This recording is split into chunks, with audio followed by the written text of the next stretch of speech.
मिजाजा नसरुल्लाहि वल फत वरईत अन्नास यदखुलून फी दीनिल्लाहि अफवाजा फसब्बिह बिहम्दि रब्बिका वस्तगफिर इन्नहु काना तव्वाबा। आप लोगों का बहुत शुक्रिया जी, आप लोग आज तशरीफ़ लाए CPO ऑफिस गुजरांवाला में।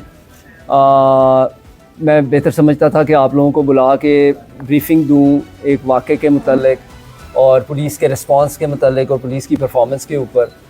आप लोगों को जैसे इल्म है कि 27 तारीख को तकरीबन एक रोज़ कबल इलाका थाना गरजाह पुलिस स्टेशन की हदूद में एक्टिवली रिस्पॉन्ड किया।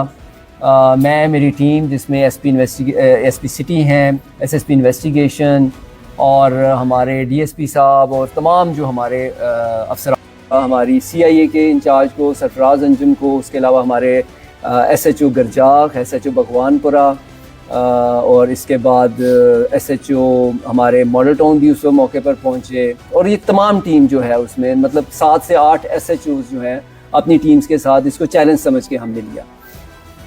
हमें तकरीबन 11 बजे हमें पता चला कि जी दूध वाला भी वहाँ पर आया है, जिसके बाद उसने ये इंकशाफ किया कि उस वक्त औरत ज़िंदा थी। उससे फिर हमें तफ्तीश में बड़ी डिफ़िकल्टीज आना शुरू हो गई, क्योंकि हम जो सोच रहे थे वो उस वक्त नहीं आ रहा था। उसके बाद पुलिस ने कैमरा जात की मदद से, आप यकीन करें कि तकरीबन 2 घंटे के दरमियान जो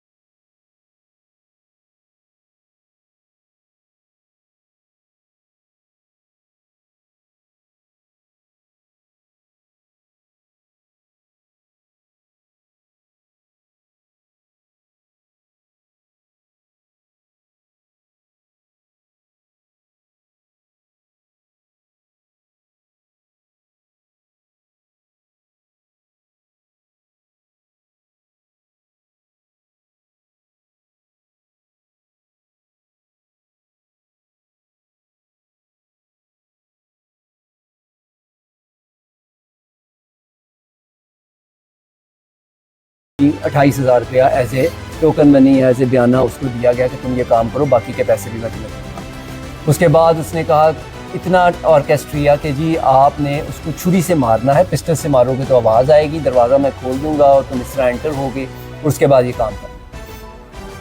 मुल्ज़म ने हमें इंकशाफ किया कि यासर ने कि जी मैं जब एंटर हुआ तो उस वक्त औरत निचले कमरे में थी, बच्चे सोए हुए थे, मैंने उसको बाय फोर्स ऊपर लेकर गया और फिर मैंने उसके साथ जो है वो ज़्यादती की मारने से पहले। और फिर मैंने उसको बताया कि अब मैं तुम्हें जो है वो मारने लगा हूँ तुम्हारे खावंद के कहने पे। और फिर औरत ने कहा कि अब तुम मुझे मार ही दो, यानी कि मैं अब ज़िंदा भी नहीं रहना चाहती। इसलिए वो इंतहाई पीसफुल तरीके से उसने अपनी गर्दन कटवाई। और उसके बाद उसने इंकशाफ किया मुल्ज़िम ने कि जब मैं मार कर नीचे आ रहा था तो उस वक्त बच्ची छोटी जाग गई, वो मुझे जानती थी, जिसके बाद मैंने उसको भी पकड़ के ऊपर ले जाकर तो उसका भी गला काट दिया। तो ये एक इंतहाई घनौनी और आप यकीन करें कि इतनी अफसोसनाक थी कि उसके ऊपर फिर हमने अब उनको गिरफ़्तार कर लिया है। मुल्ज़मान हमारे पास हैं और इंशाअल्लाह ताला अब कानून के मुताबिक कार्रवाई अमल में लाई जाए।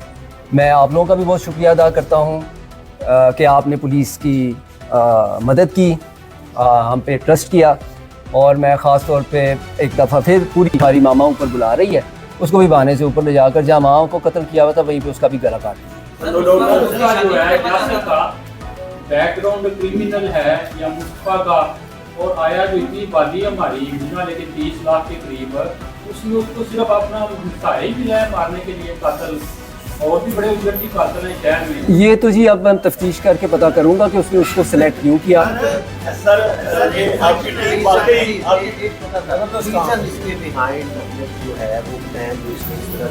देखिए अभी प्रिलिमिनरी है इन्वेस्टिगेशन। अभी आपको पता है कि हमने अल्लाह के फजलो करम से 12 घंटे के अंदर ये केस सॉल्व किया। तफ्तीश अभी जारी है। आज रिमांड लिया गया है, रिमांड के ऊपर अब पता चलेगा कि मज़ीद मुहर्रकात क्या हैं। शुरू में उसने यही बताया है कि जी मैं दूसरी शादी करना चाहता था, जिसकी 140 अरब रुपए के ठेकेदारों पे भी पुलिस की निगरानी करवा दी जाए ताकि हमारा गुजरांवाला एक दफा समझ बड़ी मेहरबानी जी। एमएनए साहब बोल रहे हैं पहले। अल्लाह के आप कह रहे हैं कि पुलिस पे इंतजामिया से ज्यादा ट्रस्ट है। एमएनए साहब से बात। मैंने जो बात है मैं आपको बता सबसे दूं, पहले तो आपके मैं साथ मैडम मरियम नवाज साहिबा को खराज तहसीन पेश करता हूँ। अच्छे ऑफिसर्स यहाँ पे उन्होंने लगाए हैं। ये जिस तरीके से कातिल ने प्लानिंग की थी वो बाकायदा अगर आप देखें ना मूवीज में, जैसे सीरियल किलिंग पे सीरियल किलर्स जो हैं प्लानिंग करते हैं। मैंने जब मुझे इत्तला मिली तो मुझे इलाके के लोग ये कहते थे ये एक अंधा कत्ल है जिसका पता नहीं चला।